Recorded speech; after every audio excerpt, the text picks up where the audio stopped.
Hello, welcome to Chapter 8. In this chapter, we're going to look at the psychosocial development in early childhood.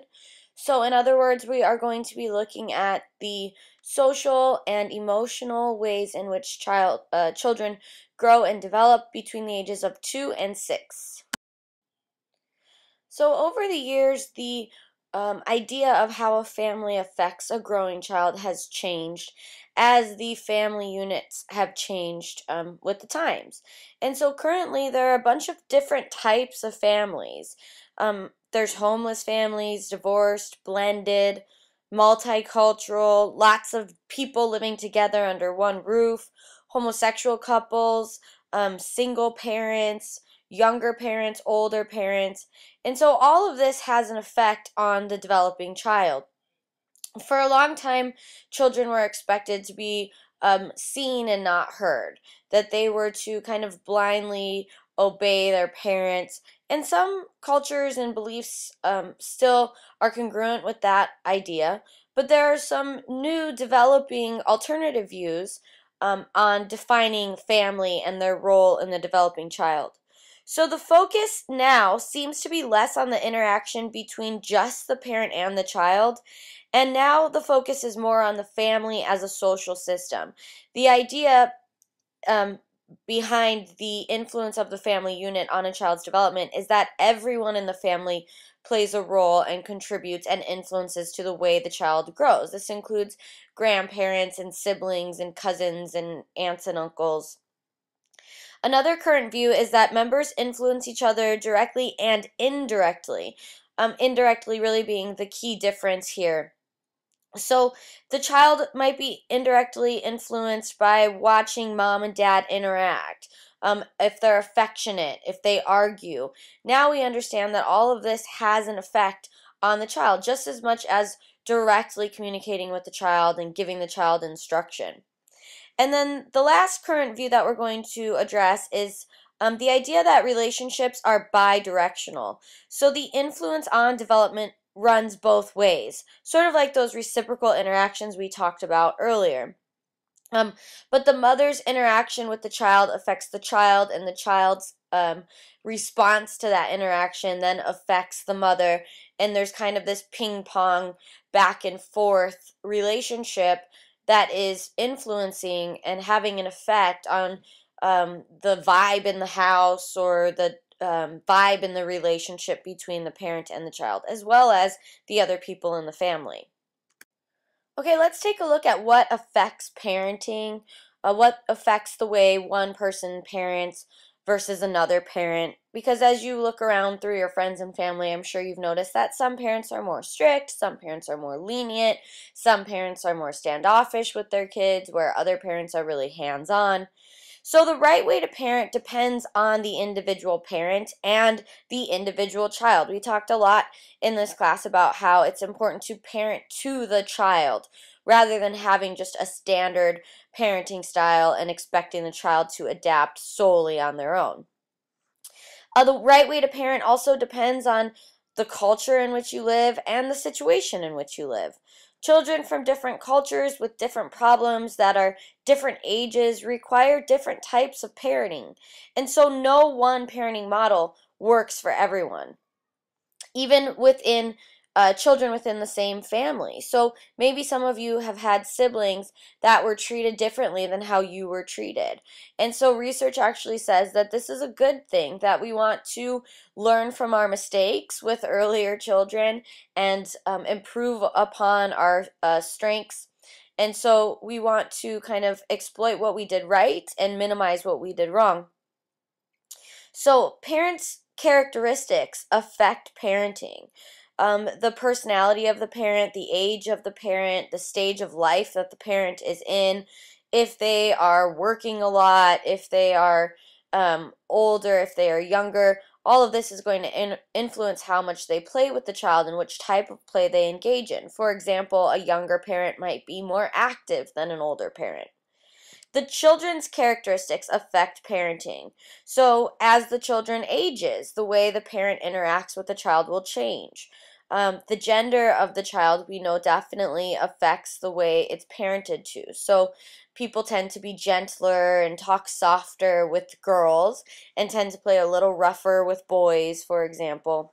Also, the health of the child. If the child has asthma, obviously you're not going to be probably running around with the child as much as you would if the child didn't have asthma, for example. And then the last characteristic or influence on what affects parenting is context. What's going on in your life, what's going on in your environment, in your situation, affects the way that you would parent.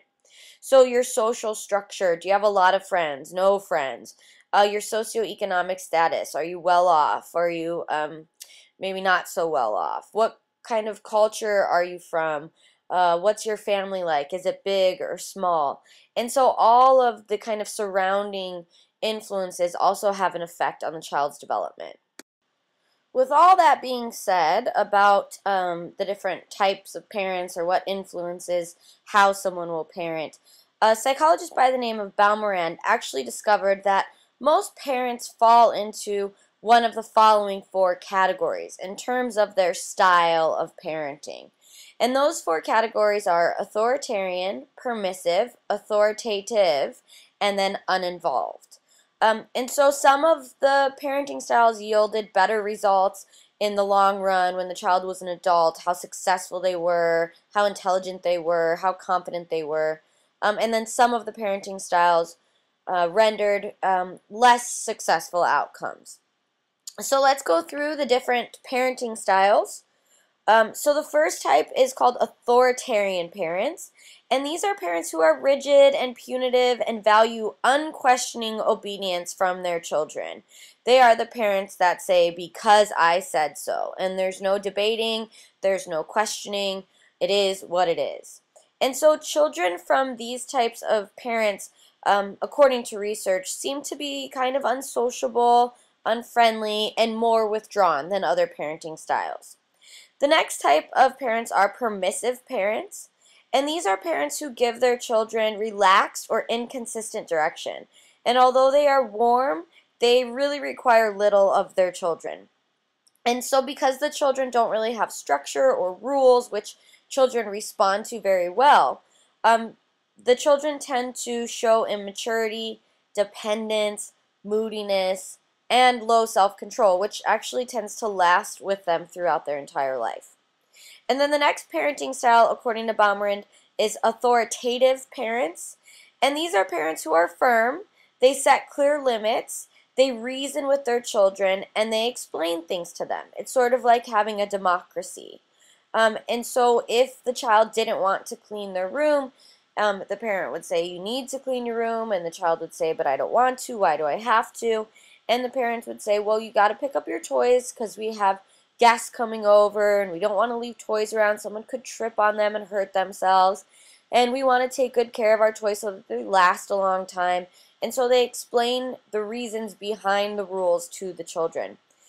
Of all the different parenting styles, the children that came from this type of parenting style, authoritative, tend to do the best in life.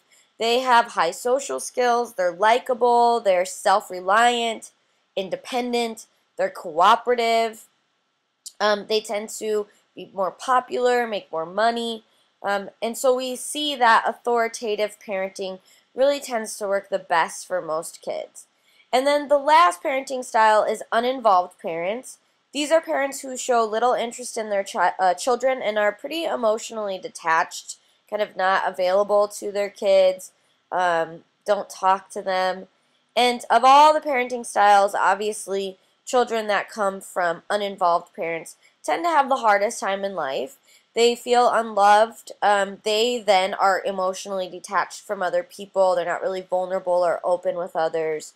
And in a lot of cases, both their physical and cognitive development is impeded. So they don't develop at the same rate as their peers. So now we're going to go ahead and watch a video on the different parenting styles. 25 years of research has shown that parents who have a strong and positive connection with their children and use a balanced parenting style have children and teens that are more confident and develop better overall skills to succeed as responsible, caring adults. The balanced parenting style is also described as authoritative, or positive. Parents who use this style explain the importance of rules to their kids and why they must be followed. They also give their teen an opportunity to make choices and explain the consequences of those choices. While independence is encouraged, expectations are also clearly stated. Expectations of behavior are age appropriate and misbehavior is handled accordingly. Parents who use a balanced approach are firm, warm, and loving. Teens of balanced style parents tend to be the most well-adjusted. As parents encourage freedom of expression, the teen develops a sense of independence and competence as an adult. They are influenced by their parents and have a better ability to control their own behavior and make good decisions. They develop thinking and social skills needed to succeed outside of the family. They do better in school, report less anxiety, have higher self-esteem, and are less likely to engage in risky behaviors, including the use of drugs and alcohol. Authoritarian parents are overly strict and not very sensitive to their child's needs. Since authoritarian parents do not pay attention to their child's point of view, conflict between the parent and teen can increase. Because authoritarian parents allow only a few choices to be made by their teen, the teen does not learn how to make independent decisions. They may listen to their peers' advice rather than thinking for themselves, which may result in riskier behavior. As a result, teens with authoritarian parents learn to rely on authority and look to others to decide what is right. They may have lower self-esteem and lack initiative, spontaneity, and curiosity. The permissive style parent is accepting and warm, but gives up most control to their teen by not setting limits. These parents have few expectations about behavior and tend to accept their teen's behavior, whether negative or positive.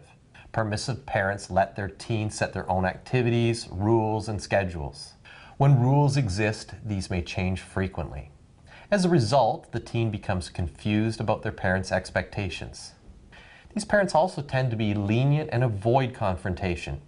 Teens with permissive parents may seem immature as they often have not learned to control their impulses, and rather than accept responsibility for their actions, they tend to blame others.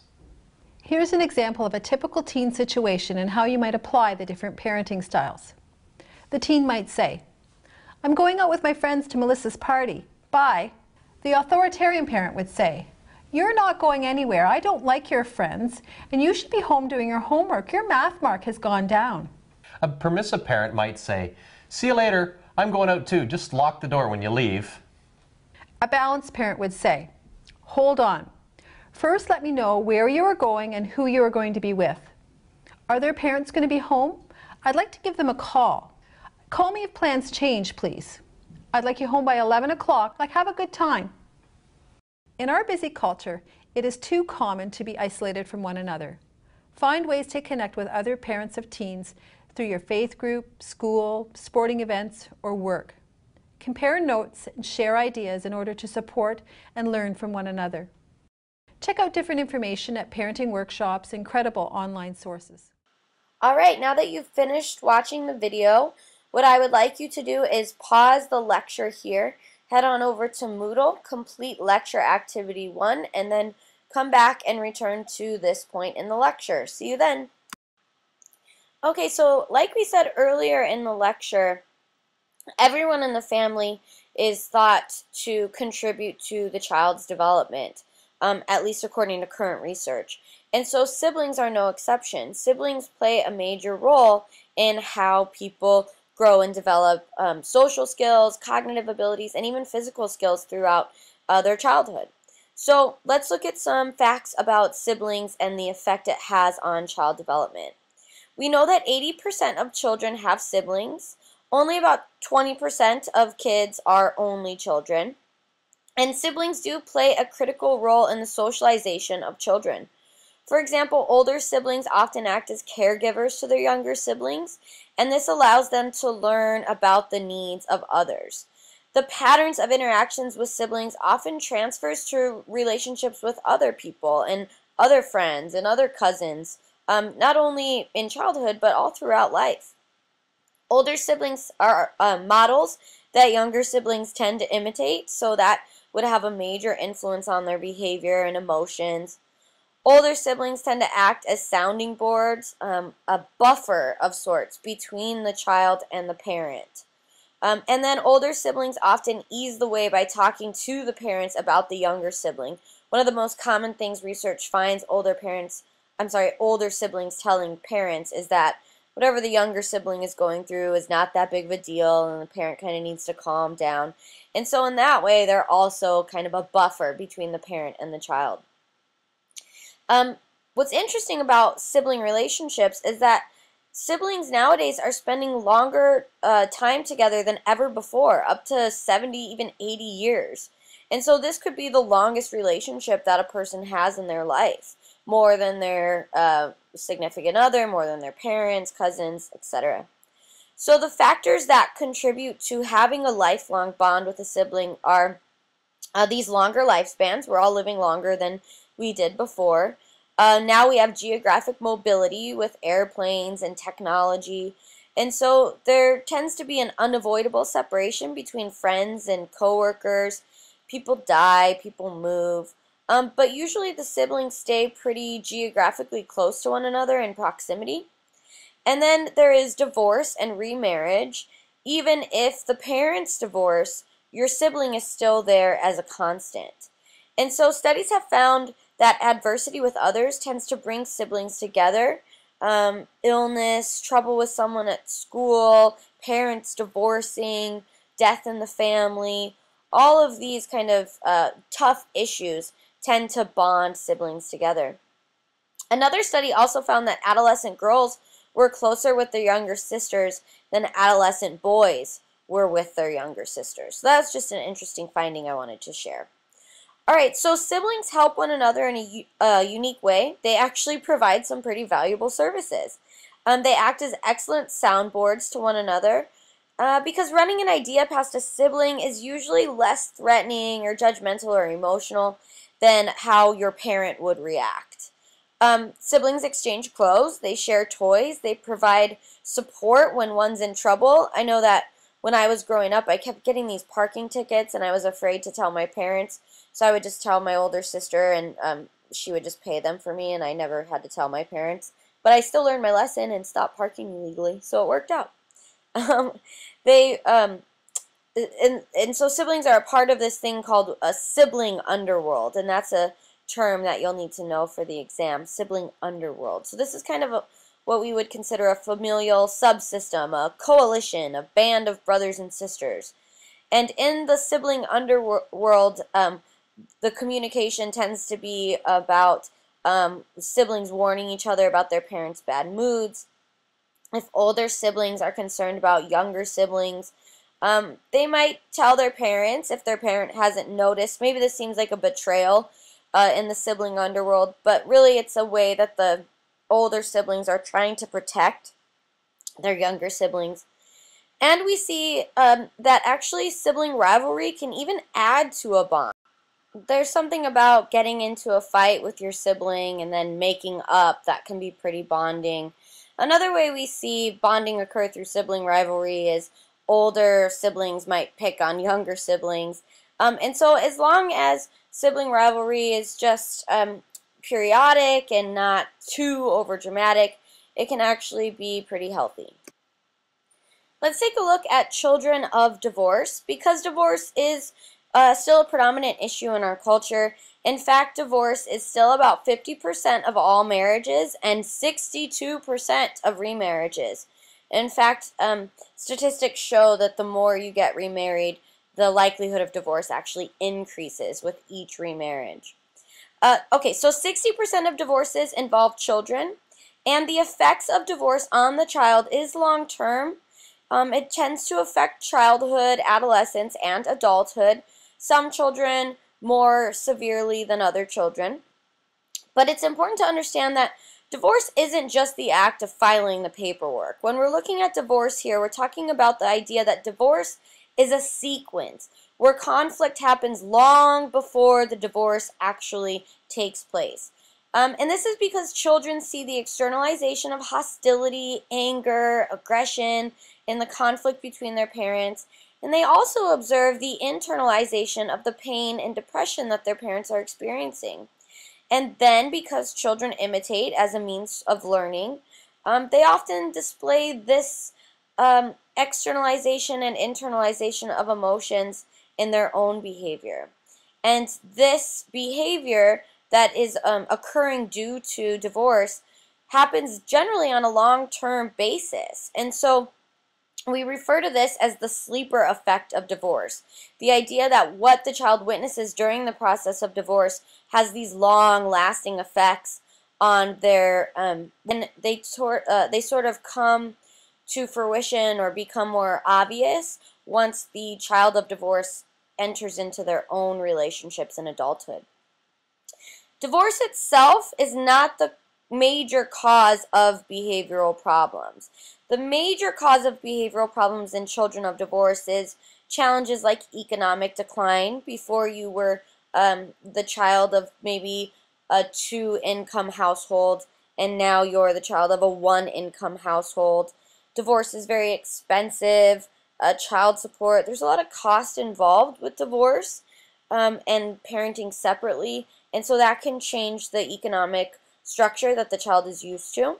Erratic parenting. We see one of the most common things that happens in divorce is one child will ask a parent, "Can I go to a party, Dad?" Dad says no, so then they just go to Mom and say, "Mom, can I go to a party? Dad said no," or they don't even tell them what Dad said, and the mom's like, "Sure." So there's this inconsistency in parenting between both sets of parents, but then even sometimes within the parent themselves as they're struggling with a variety of emotions and adjusting to their new life, being single or dating someone else. And speaking of dating, dating also tends to have an effect on the behavior of the child. It's difficult to watch their parent date someone different than their mom or dad. And of course, sometimes this leads to remarriage, which can result in blended families, step parents, and all of this can be a pretty difficult adjustment for kids. But the good news is that after about 2 years, adjustment in parent and child relationships begins because the family arrangements usually stabilize. So the child starts to kind of adapt, and the relationship with their parents starts to kind of level off and become more stable and consistent as the new situation has become more familiar and more commonplace. So studies show that divorce in early childhood more adversely affects the child than at any other age. So some reasons for this might be that the younger children are unable to understand divorce and really what it is. Also, they can't reverse their thinking. They can't think abstractly, those ideas that we talked about in cognitive development. And so because of this, in addition to that egocentrism that younger children have, they often conclude that divorce is their fault. Children in this stage often experience intense separation anxiety and fear of abandonment by both parents. During divorce, this really seems like a reality. Mom's leaving me, dad's leaving me, or missing mom or missing dad tremendously. And so studies show that right after divorce, mothers tend to be less affectionate towards their children and especially treat their sons more harshly than they treat their daughters. But research shows that fathers tend to be more permissive and indulgent, buying kids more toys, letting them get away with more. And so there's definitely a difference in parenting styles right after divorce. As far as divorced fathers go, 12% of single parents are fathers. Most of the single parents that are fathers are divorced. And fathers usually become the single fathers or the primary caregivers for older male children. Fathers get custody generally when the mother doesn't want the child or when the mother is deemed incompetent. And fathers generally have trouble encouraging their children to express emotions, but they tend to be really great at maintaining control and stability, kind of like a rock. So 1/3 of all fathers who don't have custody see their child at least once a week, but unfortunately that figure tends to go down over time. Almost half of all single mothers refuse to let the father see their child, and this is often due to an incompetent father or a pissed off mother, a mother who wants to punish the father, or in an attempt to kind of use the child as bribery to get more money out of the father. So all of these outcomes can be problematic for the child, But in the event that divorce is going to occur, there are some tools available to help children adjust in the most healthy way possible. There's books, there's games about divorce, of course there is child psychology, therapy, counseling that they can go to kind of minimize the effects of divorce on the child. So let's go ahead and take a look at a video of one family discussing the effect of divorce on their developing children. Alrighty, next up this morning, with at least half of all American marriages ending in divorce, more than 1 million children each year are left to cope with the breakup of their families. Yeah, divorce is never easy, of course, but it can be even harder on the children when parents make some very simple mistakes that can have lasting consequences.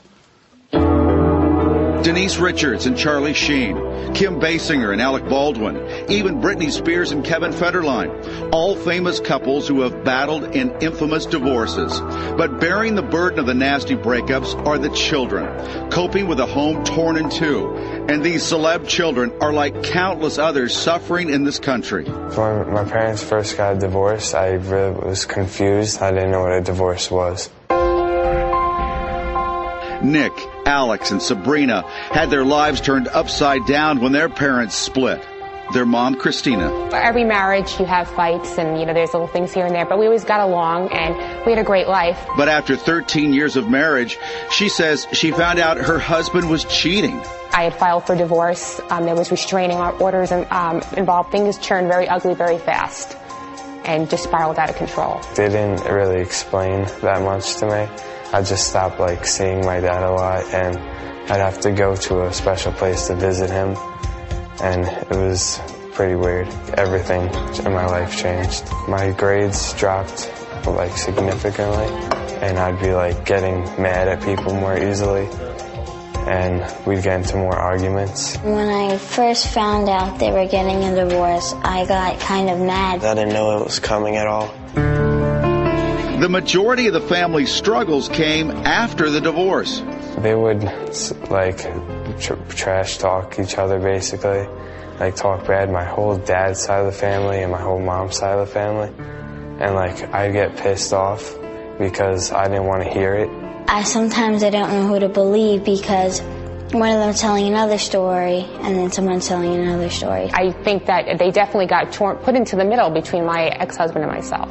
Christina says they've made many mistakes, not telling the children what was going on, arguing in front of them, and now they're struggling to co-parent without fighting with each other. I love them very much and I don't want them to keep on fighting over and over again, and it just gets frustrating because you want them to get along. When 13-year-old Alex says he saw his dad fall asleep with a cigarette in his mouth, he was trapped between battling parents. I called my mom and told her about it. And then the next morning, he came up to me and threw his cell phone at me and said, "Why'd you have to snitch?" My biggest regret would be of how this divorce hurt my children. I don't feel that children should ever have to suffer because of what two adults decide to do. I think it's something that's so familiar to many of you out there, many of us out there. With us this morning is Christina Rowe, her oldest daughter, Stephanie. And the author of Be a Parent, Not a Pushover, clinical psychologist Dr. Marianne Rosenthal. Wow, how bad did the arguing get between you and your ex? Restraining orders, that bad? Yes, this was a very bitter and nasty divorce, and the arguments were bad. It was a very unexpected divorce. I had suspected my husband was having an affair, and within a matter of weeks, there was a restraining order issued, and he was out of the house, and things turned ugly very fast. Even did some jail time. He had done some jail time for not paying child support, not for the restraining order. So even more reason to argue. Yes. And we do want to point out that we don't have the father/husband here, so we are hearing one side of the story, and we want to keep reminding our audience of that as well. So you were married for 13 years. And you said that during that time, you said it was unexpected, but he was a good dad, good husband? Yes. I mean, I thought we were happily married. We had 4 children, beautiful home. It was a happy life. I never suspected what was coming, and I was very unprepared for a divorce. It was nothing that I expected. That I never thought we were going to get a divorce. But you keep saying that you don't want the children to be hurt by this, and yet they are hurt. You can see the pain in your children's faces. And Stephanie is sitting there at 20 years of age now, you are hurting them because the two of you are arguing. Why can't you stop this bitter discussions, bitter fighting?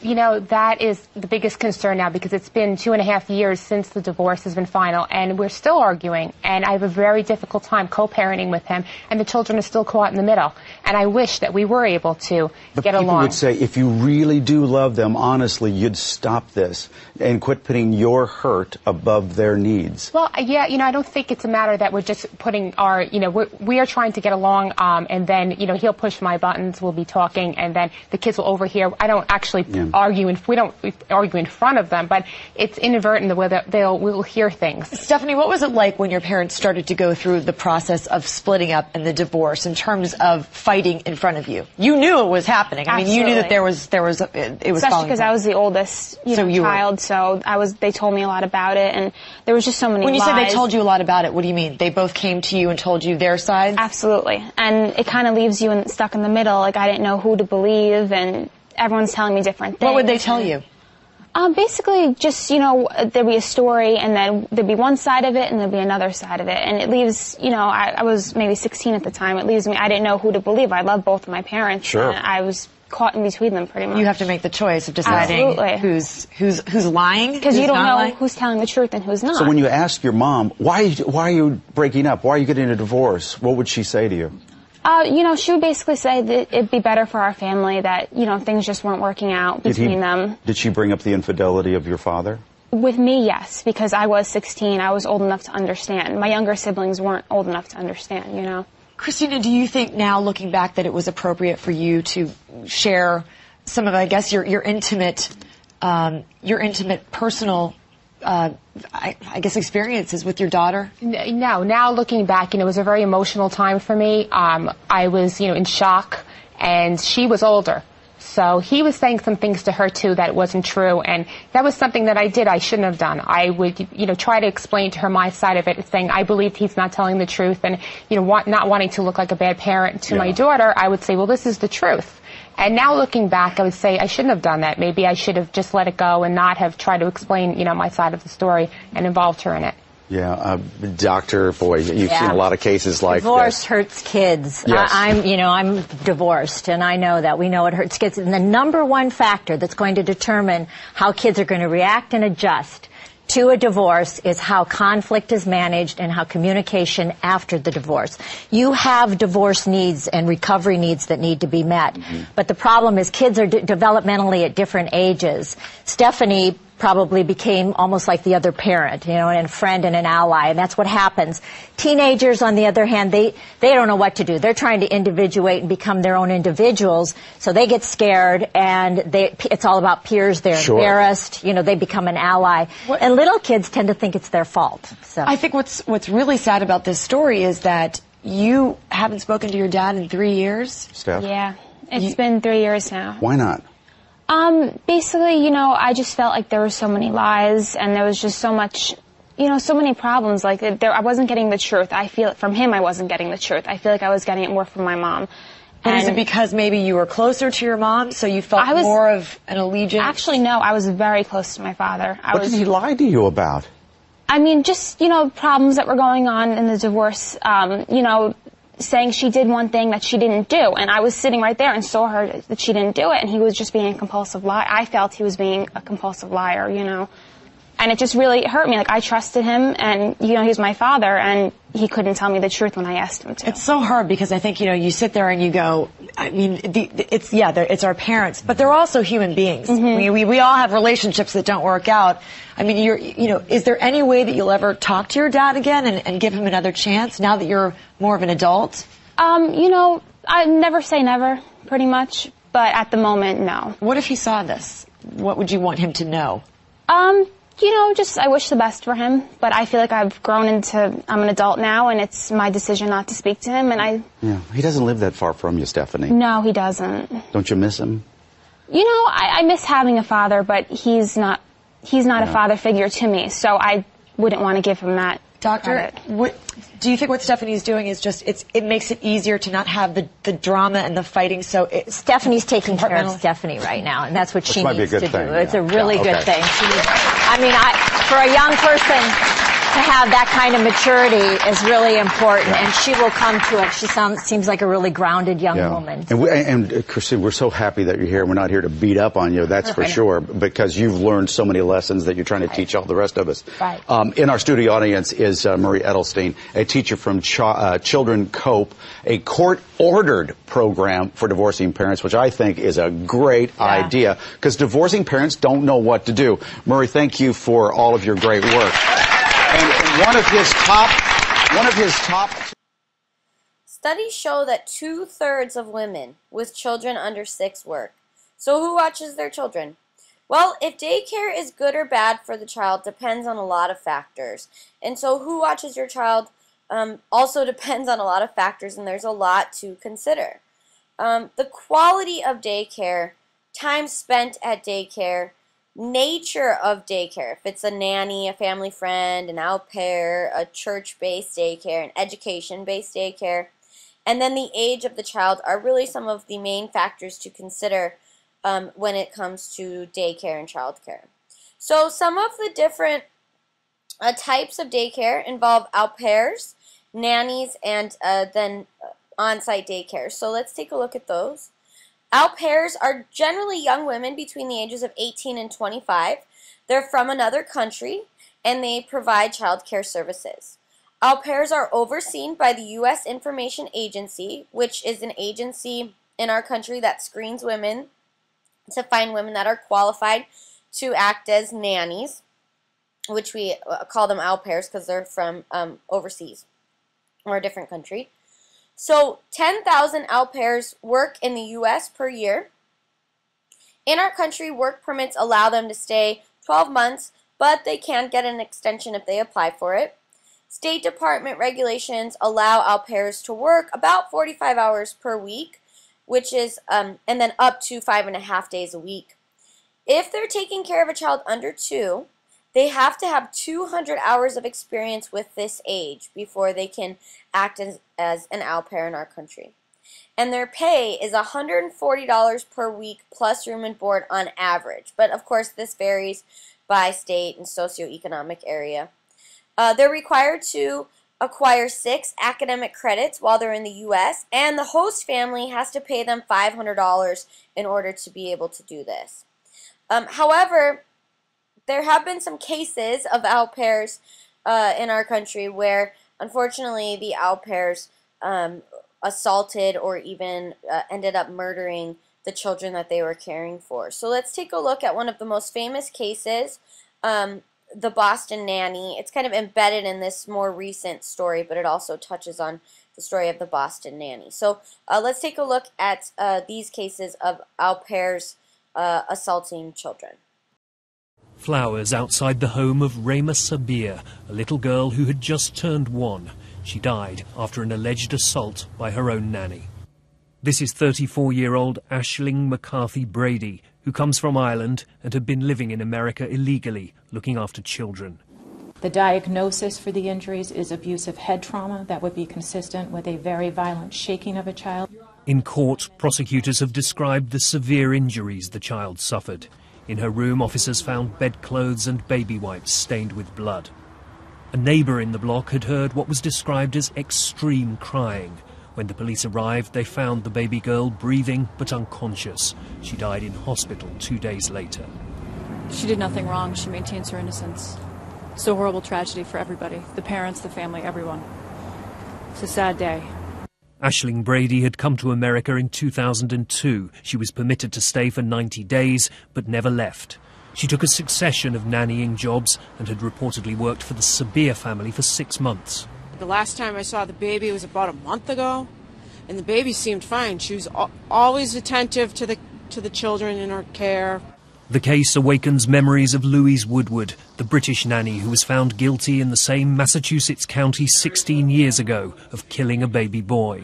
She was freed after her murder conviction was reduced on appeal. The family of Rema Sabir have asked for privacy. The girl's father was born in Britain. After pleading not guilty to assault, the accused nanny was remanded in custody, with bail set at $500,000. Steve Kingston, BBC News, Washington. Okay, and then there are nannies, which is a professional child care provider. Frequently, they are former nurses. They're usually older and better educated than au pairs or babysitters. On average, they're paid anywhere from $300 to $400 per week. Many parents, though, can become jealous about the attachment between the nanny and the child. So parents are really encouraged to set boundaries with their nannies up front and let them know about any concerns regarding attachment, discuss all of the rules in terms of what the nanny is and isn't allowed to do in terms of emotional attachment to the child, physical, anything that the parent fears might make them jealous of the relationship between the nanny and the child. And then the next type of caregiving is daycare. And so these are generally locations providing care and services for children. However, there are several types of daycare. One mother may charge another mother to take care of her child. A relative may care for the family child, like a grandparent, for example. Churches, there's businesses like KinderCare. There's charity organizations that will provide daycare. There's government-sponsored centers. Here at Chafee, we do offer child care to students in the Child Development Center. And there's pay-as-you-go facilities as well. So in 2011, the average monthly cost for daycare for one 2-year-old child was $611 per month. And so that's an average, again, in certain socioeconomic areas and places in the country, that number would be higher or lower. People often have concerns, justifiably, about daycares. So let's go ahead and take a look at the pros and cons of daycare, especially as it relates to the developmental outcomes for the child. So some of the pros to daycare is that studies of kids who went to quality daycare shows that it can benefit their social development more than kids who stayed home. Kids were more considerate and sociable with others, more compliant and independent when they had attended daycare. Quality daycare can provide more intellectual stimulation than at home. There might be more resources, toys, books, lots of kids, activities. Studies show higher IQ scores and better language abilities for 3-year-old kids and younger that went to daycare than kids that didn't go to daycare. Studies show daycare aids in motor functions. Generally, kids that go to daycare tend to be taller and weigh more than kids that don't go to daycare. Okay, but let's look at some of the cons. Kids with too much daycare or low quality daycare can be negatively impacted. Kids with too much daycare tend to have less secure attachment with their parents. We find that there's a reduced ability to work independently and use time effectively when they go to a low quality daycare by the time they reach kindergarten. And finally, low quality daycare tends to increase behavior problems in kids. So let's go ahead and watch a video on the different outcomes of daycares in children and what to look for within a daycare.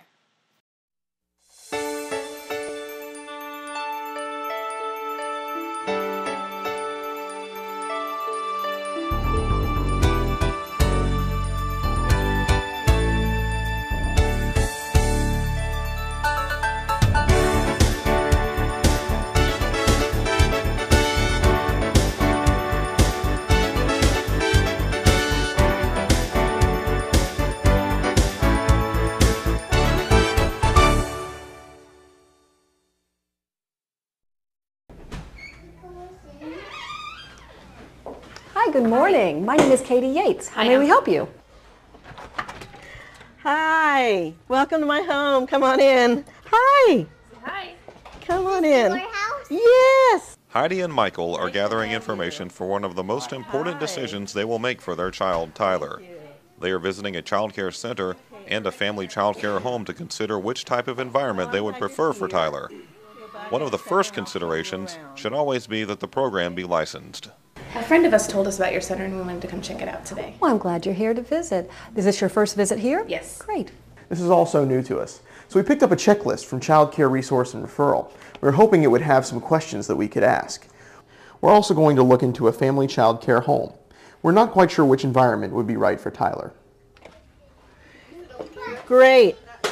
I'll make sure you have all the answers you need to make a good decision. The same standards that you find in a daycare home, you're going to find in a family child care home. Of course, we're smaller and we have less kids, but let me show you around.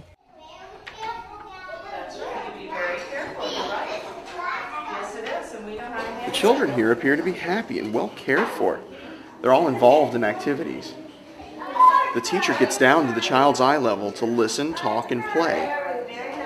The teachers give individual attention to each child, and they seem to be warm, kind, calm, and patient.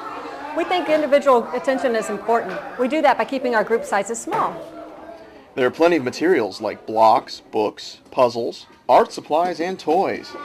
Can you describe a typical day here? Sure, I would be glad to. Our schedule is posted each day on the wall, and you can follow that. We do believe that play time is important for children.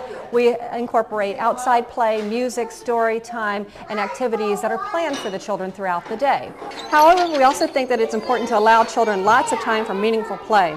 It's through play that children learn best. It's their opportunity to explore different roles and the art of negotiation, to experience different materials and how to construct or create unique objects, and to enjoy books and art and communication through writing, singing, making music, and conversation. Each day we set out different types of materials for children to explore. It is important that we set these things out and offer children opportunities to investigate. We absolutely want Tyler to excel at school, and we know that he learns through play, so we want to make sure that the daycare that we choose prepares him for school. Absolutely. What you won't find here is a lot of worksheets, because we know that the research does show that children who are skillful in play excel in school. When children play with blocks, they're learning the properties of materials and many mathematical concepts. Dress up, pretend, or dramatization play helps kids develop the social skills they need to make friends, negotiate, and get their needs met in a socially acceptable way. It gives them an opportunity to be in different adult roles. This enhances literacy skills through language development. And on the playground, they're learning their coordination, improving motor skills, and learning how to navigate their bodies through space. They are also learning rules of a game and how to play with others. The facility does seem cheerful, clean, and safe, and the equipment appears to be in good condition. Children's artwork and projects are on the walls. You can see families and children are important. Teachers and children wash their hands frequently, and diaper changing is done frequently as well. It looks like the indoor space is ample for play and inviting. There is space designed for naps, meals, and for the children's belongings. This outdoor play area is fenced and looks safe, well equipped, and supervised. There are materials for the children to play with and different kinds of equipment for different kinds of skill development. All licensed child care providers are required to check references and conduct background checks on all staff and anyone residing in the home if it's a family child care home. Staff are required to attend at least 10 hours of early childhood education training a year. There must be someone present at all times who is trained in first aid and certified in CPR. We're very proud of our Gold Seal designation, and we're also part of the 5-star program. We feel it shows our commitment to quality. The Gold Seal is earned when a center is recognized by an accredited child care organization. The accreditation process can be a long and difficult process of self-examination and improvement prior to the accreditor's visit. Are there policies and procedures for dropping off and picking up children? Yes, they're all outlined in our parent handbook, which I'll give you a copy of. Also, along with that are procedures to ensure that children are all accounted for during transition times, outside play, field trips, and so forth. In my parent handbook, you'll also find policies for emergencies, vacations, substitutes, illness, and injuries. And you'll also find my philosophy on education and the policy on discipline as well. Do teachers encourage parent visits any time of the day and encourage parental involvement? Absolutely. We encourage you to stop by anytime. Visitors are always welcome. We even provide evening activities so more parents can be involved. What's included in the rate that you charge? Meals and snacks, music and art supplies, and field trips. After we visited all of our prospects, why don't we narrow down the list and spend a little more time at each place? The last question on the checklist is, will our child be happy in this program? I think we'll have to answer that for ourselves, but we have plenty of information to help us. Well, I don't know. I think Tyler's answering that question for us. Choosing childcare is an important and difficult decision. There are benefits of both family childcare homes and centers. You'll need to choose which is the best fit for your family. Before deciding on a childcare provider, we encourage you to review their inspection reports available from childcare licensing. Spend time with your child at the childcare setting. See how they interact with the caregivers and other children. This will help them and you feel more secure as they enter a new childcare setting. Okay, now that you've finished watching the video, please pause the lecture here, head on over to Moodle, complete lecture activity number 2, and once you've done that, resume the lecture at this point. We'll see you then. Okay, let's take a look at when we start to develop a sense of self, a sense of who we are and what makes us different from other people. Generally, we find that the self begins emerging at around 18 months. So to demonstrate this, we're going to watch a quick video on what is known as the shopping cart test. Look at the shopping cart. At Chris Moore's lab at Dalhousie University, researchers developed the shopping cart study to examine this question. Look, so you can roll it up like that. See that? And you can push it. 15-month Ainsley is introduced to the shopping cart. I'm going to get you to push it. After a brief demonstration, researchers wanted to see if Ainsley will figure out how to get the cart to her mother. Show Mommy. Bring the cart over here. You want to bring me the cart? Let's push it over.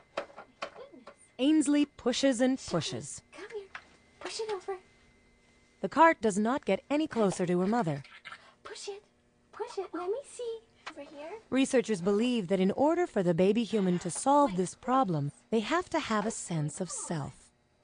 At 15 months, Ainsley has no idea that it's her body that is preventing the cart from moving. Is that a special cart? That's a very special cart. Next comes 14-month Oscar. Come show me. Come show me. He too can't figure out why the cart won't move. Out of frustration, he tries to climb into the cart.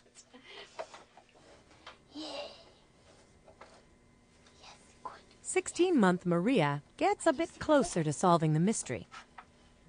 She knows it has something to do with the mat, but doesn't make the further connection to herself and thinks it's the mat's fault. Push it to Mama. You push it to Mama. 18-month Jonathan pushes once and steps off the mat.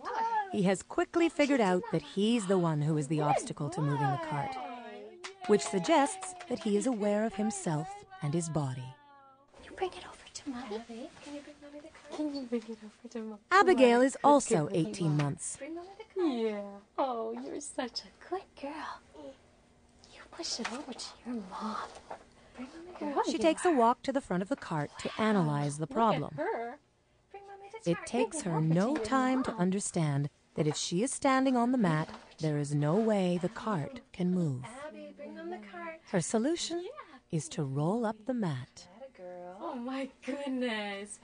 From this, researchers have concluded that baby humans become aware of themselves only after 18 months of life. Look at the girl, Mommy. Another famous study that investigates the sense of self is known as the Rouge test. And so we're going to watch a clip on the Rouge test, and then we'll talk in detail about some of the results of the Rouge test dependent on age.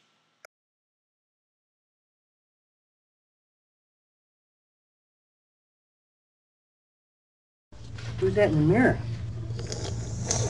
This is known as a mirror self-recognition test, which may offer clues about the development of self-awareness. Without alerting the child, a mark is placed on its forehead. Where's the baby? Where's the baby? Usually, a baby younger than about 18 months doesn't make the connection between itself and the person in the mirror. The child may even look behind the mirror for the stranger it sees. Hi.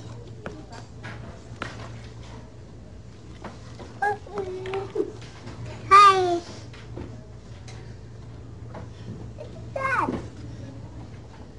But by about 18 months, there's a change in the child's awareness. Now it notices the red dot and the link between itself and the image in the mirror. It's not red anymore. What's not red? My this. My head. Over the next few years, children go on to fulfill their human birthright, constructing an increasingly sophisticated sense of self. They will have a rich and complex life of the mind, and a sense of being the central characters in their own dramas.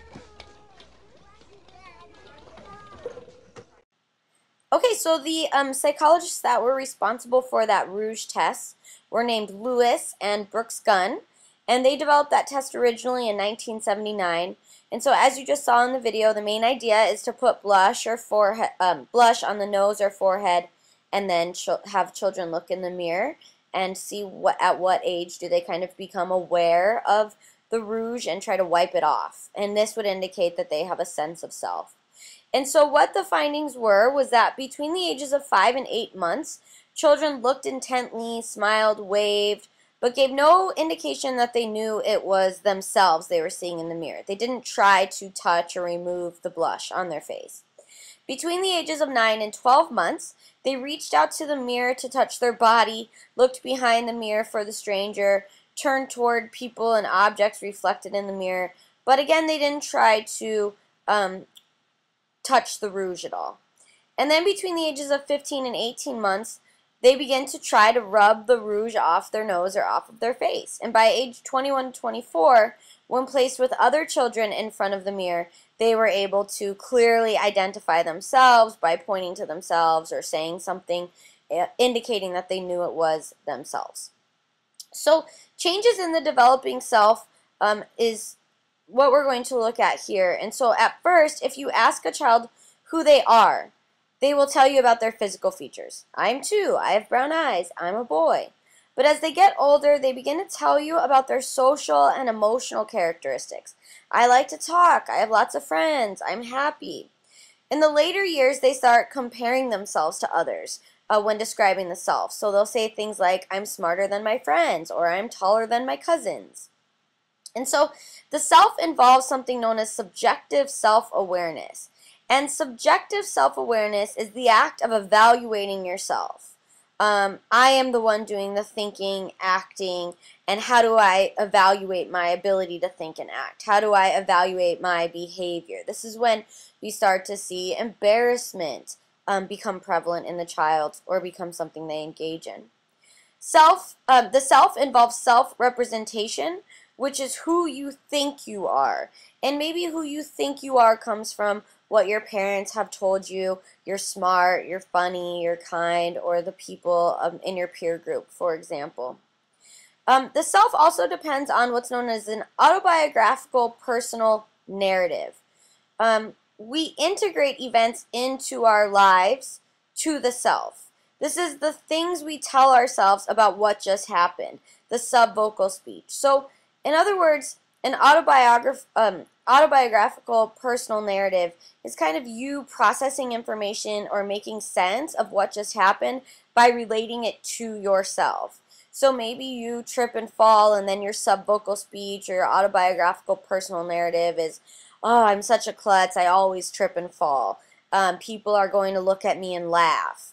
Or it's not a big deal, it's funny that I fell, things like that.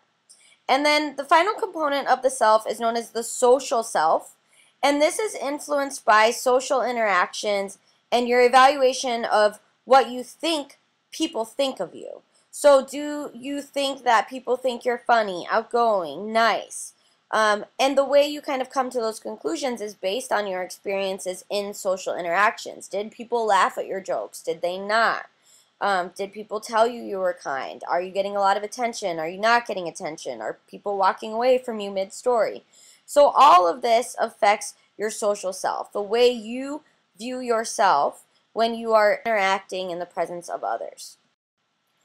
Ultimately, the way most of us view ourselves is dependent on what we've been told about ourselves from significant people in our lives, what we have received from the society or culture we live in terms of information regarding our gender, our age, our race.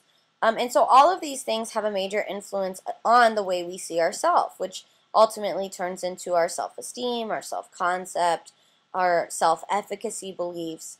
And so to illustrate this is a very kind of shocking and disturbing psychological test known as the doll test. And it examines the effects of racist ideas within a culture and how that affects a child's conception of the self. Which doll is the black doll? And which one is the white doll? That one. Which doll is the pretty doll? Which doll is the nice doll? Which doll is the bad doll? Which doll is the nice doll? And which doll is the bad doll? And why is that doll pretty? Because she's white and he has 2 eyes. Which doll is the ugly doll? Why is that doll ugly? Because he's black. Which doll looks most like you? Like me? Yeah, which one looks like you? And that one. Okay. That doll. Can you show me the doll that you like best or that you'd like to play with? This one. I like that one. Okay. This one. That one? This one. I like to play with this. And can you show me the doll that is the nice doll? And why is that the nice doll? He's white. And can you show me the doll that looks bad? Okay. And can you and why does that look bad? Because it's black. And why do you think that's a nice doll? Because she's white. And can you give me the doll that looks like you?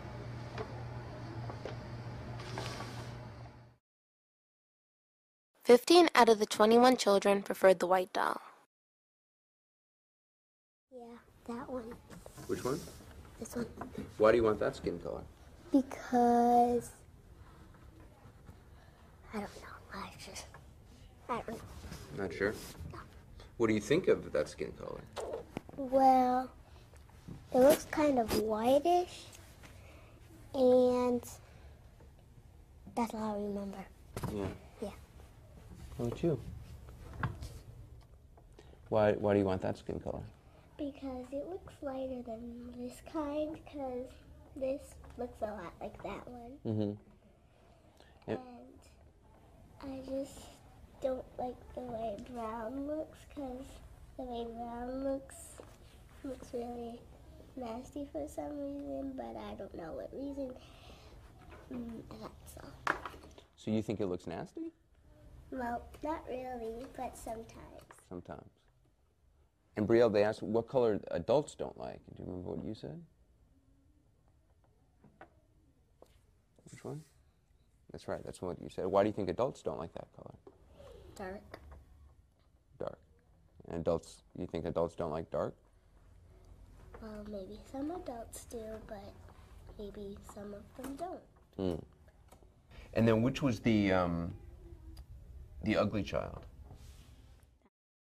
So show me the smart child. Okay, why is she the smart child? Because she looks like me. Okay. Show me the mean child. Okay, why is she the mean child? Because she's way darker. Okay. Show me the good child. Why is she the good child? Because I think she looks like me. Okay. Show me the bad child. Why is she the bad child? Because she's a lot darker. Show me the ugly child. Why is she the ugly child? Because she's like a lot darker. ¿Cuál muñeco es bonito? ¿Cuál muñeco es feo? ¿Cuál muñeco es malo? Ninguno. ¿Cuál muñeco es malo? Este. ¿Y por qué? Porque, bueno, este es moreno y este es blanco. ¿Cuál muñeco es feo? ¿Por qué? Porque a mí no me gusta el color café. ¿Cuál muñeco te gusta más? Este. ¿Cuál muñeco es bueno? Este. ¿Y por qué? Porque no me dan miedo los güeros porque tengo más confianza con un poco más así como este. No tengo mucha confianza. ¿Cuál muñeco es malo? ¿Por qué? No sé. ¿Cuál muñeco es feo? Este. No sé, es que me parece que está un poquito, ¿cómo te diría? Más moreno y no se ve tan blanco. Y no tiene mucho aspecto. ¿Por qué el muñeco blanco es bueno? Porque sus ojos son azules y todo su cuerpo es blanco. ¿Cuál muñeco es feo? Este. ¿Por qué? Porque está negro. ¿Por qué ese muñeco es malo? Porque está café. ¿Y por qué que este café es malo?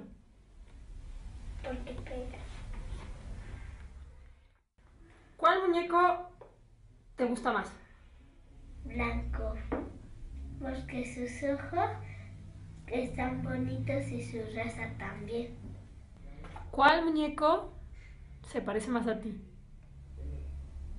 Un poquito a este.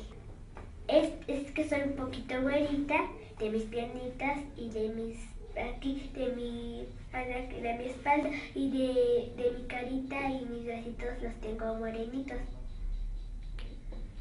¿Cuál muñeco se parece más a ti?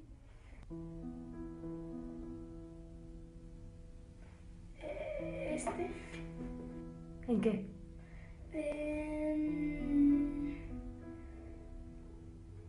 Las orejas. Sí, vamos. Why is she the bad child? Because she's black. And why is he the ugly child? Because he looks like he's white. Why is he the dumb child?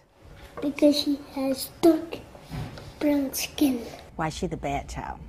Because she makes fun of everybody else's skin color.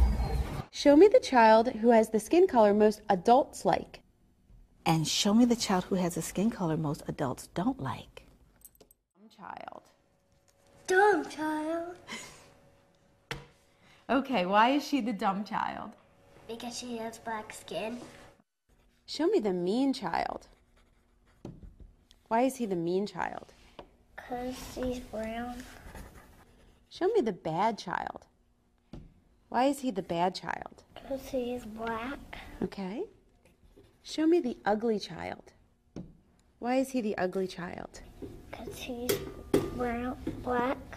Show me the child who has the skin color most adults like. And show me the child who has the skin color most adults don't like. Show me the child who... So, more recently, there are a lot of different and changing opinions on gender roles from parents and doctors and psychologists. Some parents want their children to follow traditional gender roles. Boys play with sports, for example. Girls play with dolls. Boys wear blue, girls wear pink. Other parents want to break down those gender stereotypes and encourage non-traditional play. Have neutral baby showers where instead of pink or blue you have yellow. Encourage your girl to play football or your boy to play with a doll, for example. So let's go ahead and look at the different theories of how we do develop our gender. Whether or not you feel more feminine or more masculine is dependent on a lot of different factors. So one explanation for how we develop our gender is biological. We know that boys receive more testosterone in the womb. Women have larger corpus callosums, which is a brain part that connects the left brain to the right brain. It's also the reason why women tend to be better at multitasking than men are, according to research. Females process information with both hemispheres more than men do, where men tend to process with either the left brain or the right brain. Women tend to process information equally between the two brains and sometimes even simultaneously. And so these differences in hormones and brain might then affect our behavior. The next theory is social learning theory, and this is the idea that parents reinforce gender roles by rewarding appropriate gender behavior. If parents have a good relationship with their children, then the child wants to imitate them. And so if the mom is the one doing the cooking and you have a girl and they have a good relationship, then generally the kid wants to imitate the parent, is the idea. And this is just a theory, you don't have to agree, but certainly it's the idea that the environment in which we grow up in affects gender, as well as media, school, peers, etc. And then the next explanation of how we develop our gender is a cognitive development theory. And this is the idea that children acquire their gender identity and then seek out appropriate behaviors. And this is how they determine what maleness and femaleness is. So they are told they are a girl, and then they think they are a girl, and they think about what girls do and how girls behave, and then they act in accordance with that, playing with dolls, wearing pink, for example.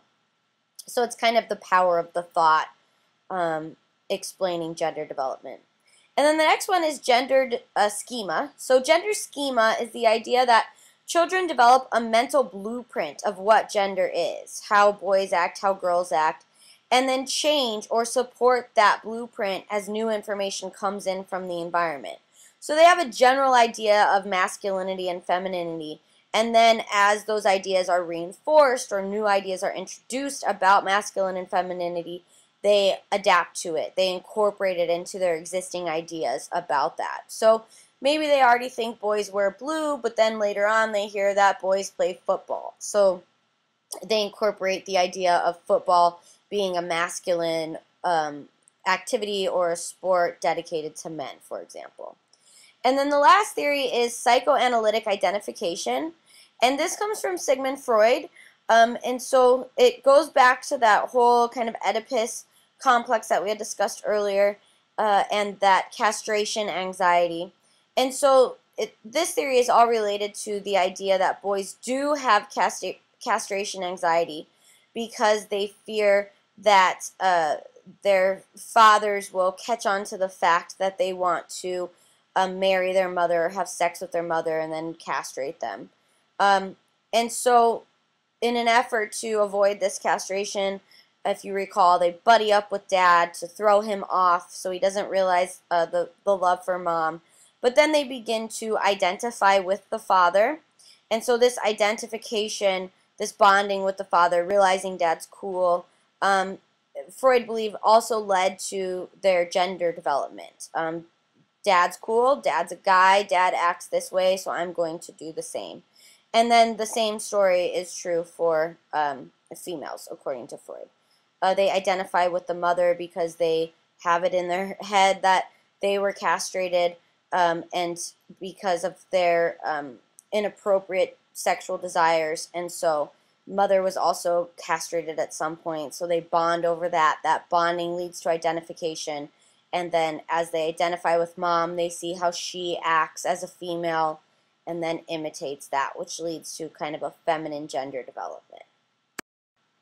So we had just discussed how there are different influences in the environment that psychologists theorize might affect how we acquire our gender identity beyond biology. So let's take a look at some of those ideas.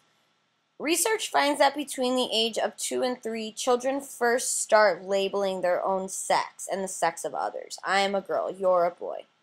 By age 4, children realize that their sex is stable over time. Even if their clothes change or their hairstyle changes or activities change, they're still going to be a girl if they have been a girl thus far. For example, if I play with dolls, I'm still going to have a penis, is something a boy might think. Between the ages of 4 and 6, the start of gender role stereotyping begins. And so gender role stereotyping is the narrow beliefs about the characteristics associated with being either, and so there's tons of gender stereotypes within our culture, that, you know, men are smarter than women, that women are emotional, that women are more nurturing than men, etc., etc. So there's a bunch of different forces that influence the process of how we acquire our gender identity. The first one is family. So family starts shaping the gender of their child immediately, from the way the child's room is decorated by the parents, the toys that are purchased, the clothes that are bought, even the names that the child is given, and then what behavior they encourage. For example, girls tend to be encouraged to help mom around the house, where boys tend to be encouraged to run and be more active. Parents are usually unaware that they are treating the children differently based on gender. In one study, the participants were asked if boys and girls should be treated differently, and participants said nope, they should be treated exactly the same. And then they actually gave those same participants a little later a baby and had them interact with the baby when it was wearing a pink jumper and then when it was wearing a blue jumper. And they unconsciously treated the baby different. It was the same exact baby, which they did not know, but they treated it differently based on the gender they thought it was, even though they had said that they did not think a child should be treated differently based on gender. So this just shows how deeply ingrained gender stereotypes are into our minds and how they can affect the way we treat children based on gender and treat adults based on gender without even realizing. In that study, for example, the girls were called sweet, and the boys were called tough and brave, and then the boys were played with kind of roughly, thrown up in the air, where girls were played with more calmly, read books to, things like that. In terms of the influence on our gender identity from our peers, we know that boys and girls have different expectations about what friendships should look like. So there is a significant gender difference. In fact, girls quickly learn that relationships are a crucial part of life, whereas boys tend to be urged to be independent and more self-reliant. And then we often find that kids play with opposite sex toys, and if they engage in opposite sex behaviors, for example, a little girl wanting to play football, they tend to be ridiculed. Boys that want to play with dolls are often called sissies, and girls that want to play sports with the boys are often called tomboys. So all this acts kind of as a punishment, so to speak, and then might affect if they want to continue acting in those types of masculine or feminine ways. We also see something known as sex cleavage. We even see this within animals, that children of the same gender tend to want to play together. So girls want to play with girls, and boys have cooties, and boys want to play with boys, and no girls allowed in the clubhouse. This is a very common thing. And of course, when a gender, like when a boy wants to play with a girl, usually they're made fun of and called names and picked on. And so all of that can kind of shape if you're going to be more masculine or feminine, or what your gender is going to look like. And then finally, the media influences gender identity. So television has assumed a very powerful place in the socialization of children. It's said that it's as significant as family and peers. One study found that the more TV watched by a child, the more typical gender stereotypes they ended up developing. Central characters of shows are often males, executives, leaders, and women are usually housewives and secretaries, and this is the same as in commercials. So now we're going to watch a video on the media and a bunch of different gender stereotypes that can be seen in commercials and television shows. And all of this just kind of supports the different gender stereotypes and gender roles and can affect which gender we end up identifying with. Boys have a penis, girls have a vagina. Thanks for the tip. Thank you so much. How do I entertain a packed house? With my new Electrolux appliances. Now I can cook the roast for the dinner party and the mac and cheese for the sleepover. Simmer the chocolate sauce, toss Jack his toy, serve the gummy bears, then the apple juice at the perfect temperature, be the charming co-host, clean the stemware perfectly, and end the night looking for monsters under the bed. Introducing Electrolux with wave touch controls and an induction hybrid cooktop that boils water in 90 seconds. You can be even more amazing. I met up with Washington Examiner columnist and TV pundit LaShawn Barber, my conservative La friend. Women are the weaker sex. A leader should radiate confidence, manly confidence. Women have a very nurturing quality, but I don't really want a nurturing leader. By nurture, I assume you mean to take care of people. Yes. Yeah, I wouldn't want that either. I want someone commanding, forthright. Men just seem to embody these qualities more, at least for me. Yes. When's the last time a president cut a meeting short to go feed a baby with his balls? He's got it! Yes! Hey, let's order a pizza. Make it a thing for us. Hello? Yeah, we'd like a large thin crust pizza. Brown? Chop, chop! Look at our three manly men. Perry gets his chest waxed. Keith loves to knit throw pillows. Turk might be sterile. We have a winner. I can't get pregnant and I already got a fertility test. So why don't you just ask him to get tested? Oh, Turk is very sensitive when it comes to his manliness. Remember when I told him his backpack looked like a purse? Turk, honey, I didn't mean it. I am a man! And a man does not carry a purse! Yeah. Now there's a place. Come on in. Where her dreams have room to grow. It's time to sleep now. The Rose Petal Cottage. Got my muffin, it's really yummy. A place of her very own where she can decorate. This can go here. This goes here. Entertain her imagination. Let's do laundry. And a special friend or two. Ta-da! I love what you've done with the place. The Rose Petal Cottage. It's her place where her dreams have room to grow. I want a trainer.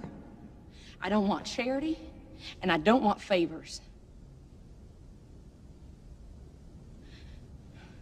If you're not interested, then I got more celebrating to do. Stop. God, stop. The hell are you doing? Okay. If I'm gonna take you on... You won't never regret it. Look, just listen to me. If I take you on... I promise I'll work so hard. God, this is a mistake already. I'm listening, boss. If I take you on, you don't say anything. You don't question me. You don't ask why. You don't say anything except maybe, yes, Frankie. And I'm gonna try to forget the fact that you're a girl. That's all I ask. And don't come crying to me if you get hurt. I used to think it didn't matter what deodorant I chose. Dumb. This test shows that Old Spice is the right choice. Old Spice performs in real man situations like basketball, recon, and Frenching. Try Old Spice, and if you still don't think it's awesome, call 1-800-PROVE-IT, and they'll buy you a stick of something that smells like wildflowers and shame. Take the Old Spice challenge. I did. Mr. Burgundy, I'm a professional, and I would like to be able to do my job. Well, big deal. I am very professional.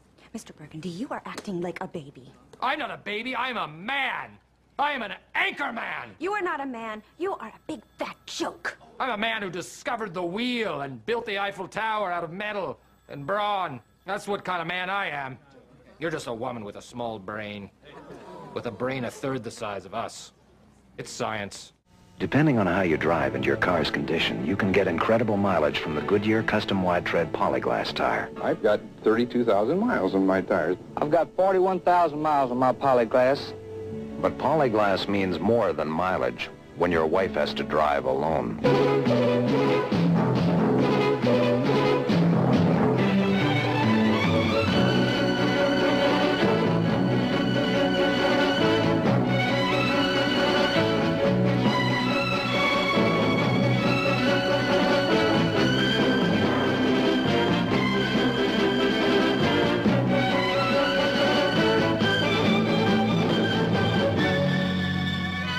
When a woman's at the wheel, Polyglass means more than mileage.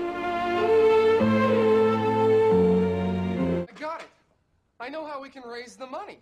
How? Car wash.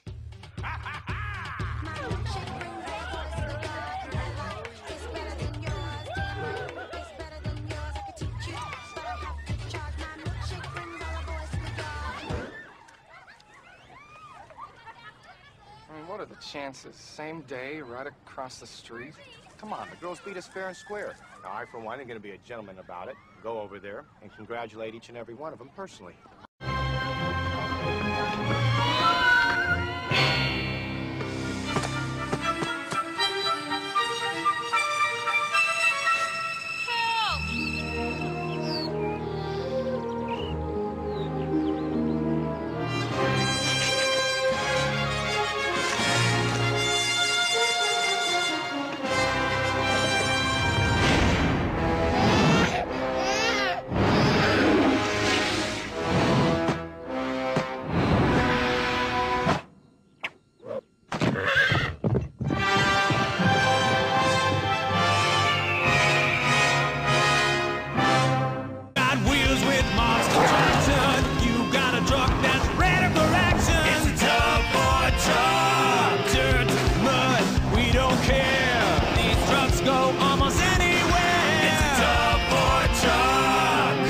Our gear and we're out of here. It's a top boy truck. Cause when we're out for wheeling, it's the greatest feeling in a top boy truck. The new Ford F-150 truck with monster traction, only from Power Wheels. Adult supervision required, each sold separately.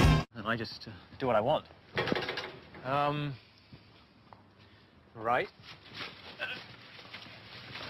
What's the daisies? What did you say?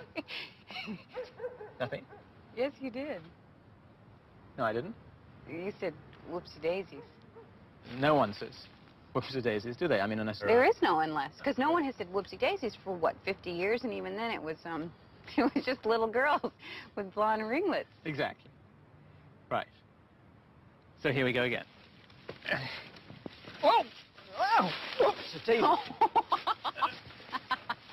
Yeah, well, it's a disease. It's a clinical thing. I'm taking pills and having injections. I'm told it won't last long, so. Okay.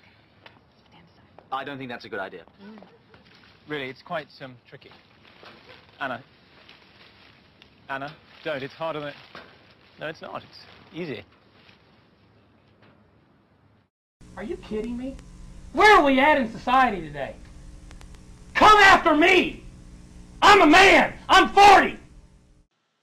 Alright, so what I'd like you to do here is pause the lecture, head on over to Moodle, complete lecture activity number 3, and then come back to this point in the lecture and resume it. See you then.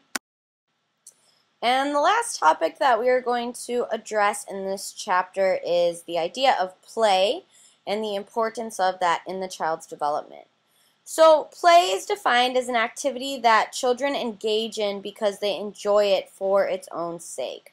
But what we do know is that in play, children have fun, they learn, they express emotions, they problem solve, they develop creativity through imagination. And so one way that they kind of express their emotions through play, for example, is maybe they reenact going to the dentist to help them kind of deal with the anxiety of going to the dentist. In play, children learn about themselves, they learn about others, and they kind of make sense of the world in which they live. They're able to take in information on their own terms through play and at their own pace. And then finally, in play, children improve their motor skills, both their gross and fine motor skills, as they jump around or play with Legos, for example. A psychologist by the name of Parton in 1933 developed 6 categories of play, which he believed that all children kind of engaged in. And so those 6 types are unoccupied play, solitary, onlooker, parallel, associative, and cooperative play. So let's go ahead and take a look at each one of those types of play. The first type of play, according to Parton, is unoccupied play. And in this type of play, children are seen as observers. They're not actually engaged in play. They're just kind of watching other people play. The next category is solitary play. And this is when children play by themselves. They might solve a puzzle by themselves or draw pictures by themselves. The next one is onlooker play. And this is when children watch others and they don't actually play themselves, but they start to call out suggestions or ask questions. So they're starting to interact more than they did when they were engaging in unoccupied play. And then there's parallel play. And this is when children play beside each other but not with other children. The next type of play is called associative play.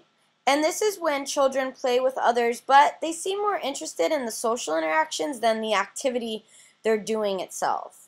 And then finally, there's cooperative play. And this is a play in which children play with others and are active participants in the goal of the activity. So they're really invested in what they're doing, but they're also engaging with each other socially and cooperating with one another. Okay, let's go ahead and watch a video that recaps these 6 different types of play.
Created using Powtoon. 2 psychologists, Brazelton and Sparrow, did some research and found out some of the benefits of play.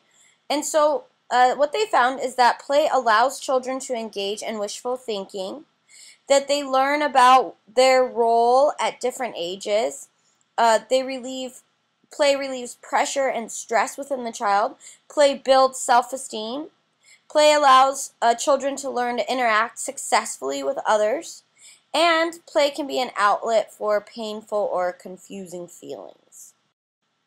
Okay, so let's take a look at how play specifically impacts cognitive, social, and emotional development in children. Play aids cognitive development, and cognitive development aids play. Piaget actually classified games into each of these 3 categories. So he said there are practice games, and these are games that are characteristic of the sensory motor period, things like peekaboo, hide and seek. Then there are symbolic games, which generally take place between the ages of 18 and 24 months. And then this is when play is symbolic of the real world. So children will pretend to be asleep, or they'll pretend to be washing their hands or playing in the kitchen. And then finally there are games with rules. And these games tend to begin in early childhood towards the end, around 5 or 6 years old, but they become much more typical and common in middle childhood, between the ages of 7 and 11. In terms of social development, the involvement of others demands a give-and-take relationship that makes up the foundation for forming relationships. At 3 years old, we see that children prefer to play with same-sex children. Girls actually show this more strongly than boys do, but we see that sex cleavage, as we talked about before, in both genders. Between the ages of 4 and 5 years old, boys show a stronger preference to play with the same sex than girls do. And then between the ages of 5 and 6 years old, we start to see a decreasing egocentrism, a recognition of the rights of others, and a willingness to share. And then finally, there is emotional development. And so play helps to master emotions and helps to make sense of them.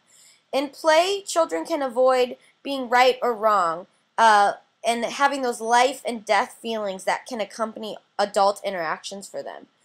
Children can be creative without worrying about failure or being judged, for example. And so in one research study, this psychologist was interested in how is this growing technology affecting play?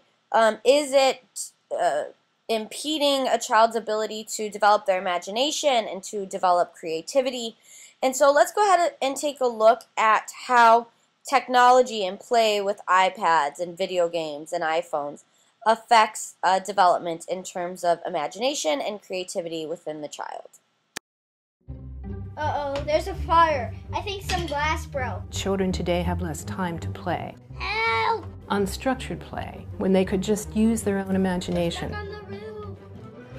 Psychology professor Sandra Russ studies how pretend play affects child development. What we have found in my lab is that children who express imagination in play and who express emotion in play are also able to do other things, like be creative in solving problems, better regulate their own emotions. So what happens when good old-fashioned play is replaced with video games and structured activities? Russ's lab analyzed data of more than 700 children they've studied over 23 years.